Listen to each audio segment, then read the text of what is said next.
Selamat pagi rekan-rekan sepelayanan Tuhan. Pada pagi hari ini renungan kita diambil dari Follow the Bible Amsal 16 sampai dengan 19, dan saya melihat bahwa setiap ayat-ayat yang ada di dalam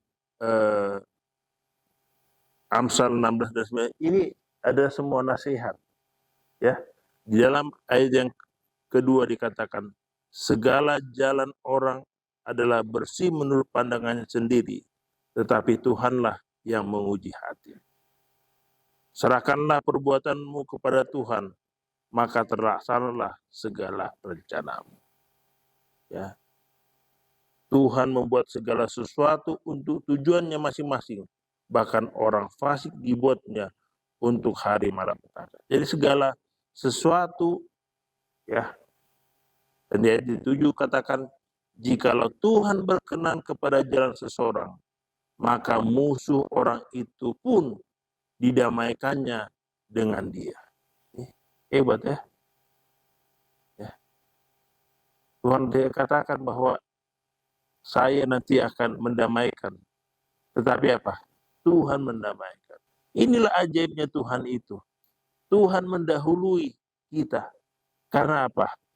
Niat kita itu baik adanya. Ya. Ada juga nasihat tentang masalah finansial ini.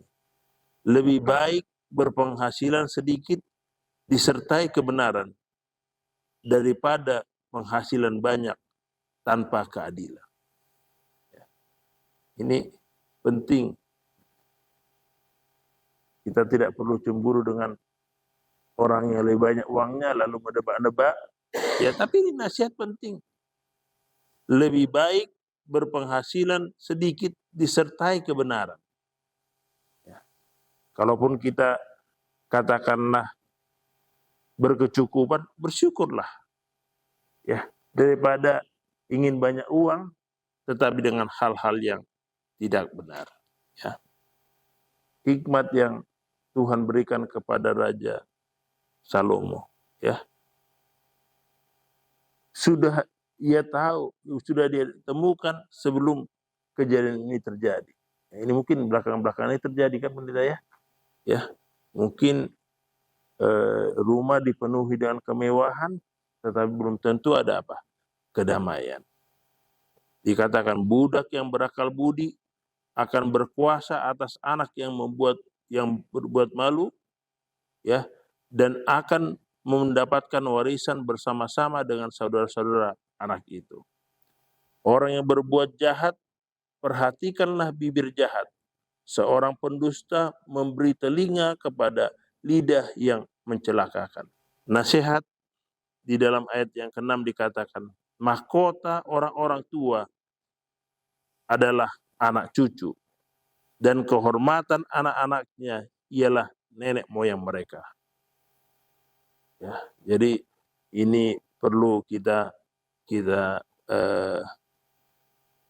ingat-ingat, ya. Dan dikatakan orang durhaka hanya mencari kejahatan, tetapi terhadap dia akan disuruh utusan yang kejam.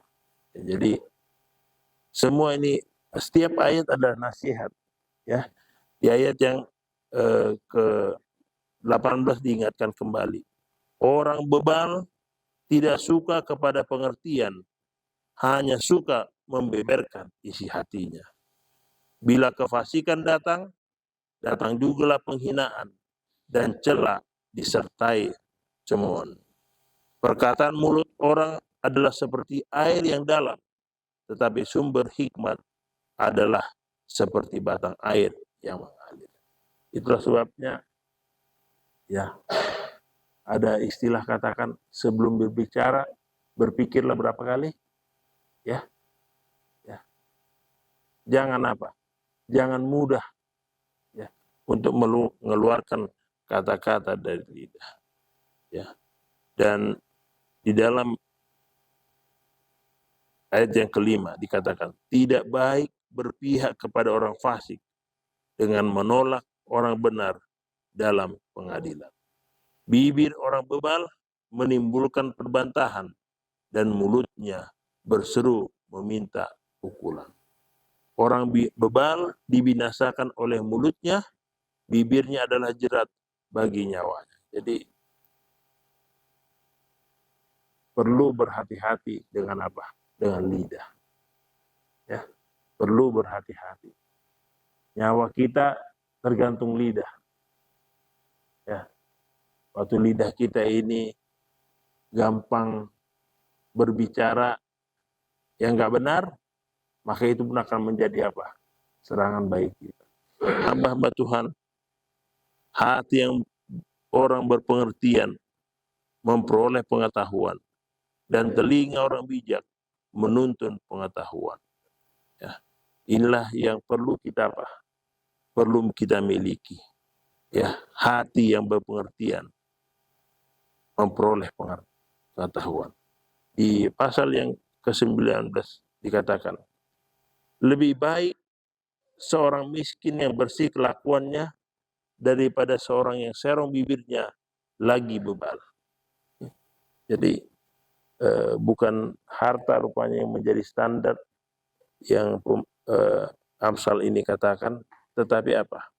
Perilaku. Perilaku itu lebih mahal dari segala sesuatu.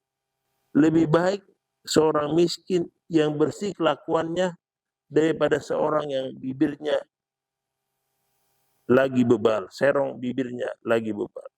Ya, kebodohan dikatakan menyesatkan jalan orang, lalu gusarlah hatinya terhadap Tuhan. Ya. Dan penting kita ketahui dikatakan di dalam ayat 23, takut akan Allah mendatangkan hidup, maka orang bermalam dengan puas tanpa ditimpa malapetaka. Kembali diingatkan kepada kita, ya, perlunya hidup kita ini bersandar kepada Tuhan. Dan nasihat diberikan kepada masing-masing kita pada pagi hari ini dikatakan, hai anakku, jangan lagi mendengarkan didikan kalau engkau menyimpang dari perkataan-perkataan yang memberi pengetahuan.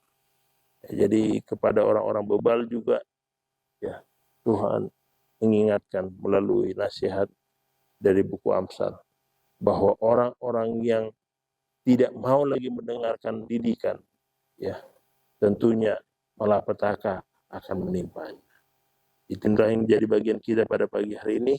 Tuhan Yesus memberkati.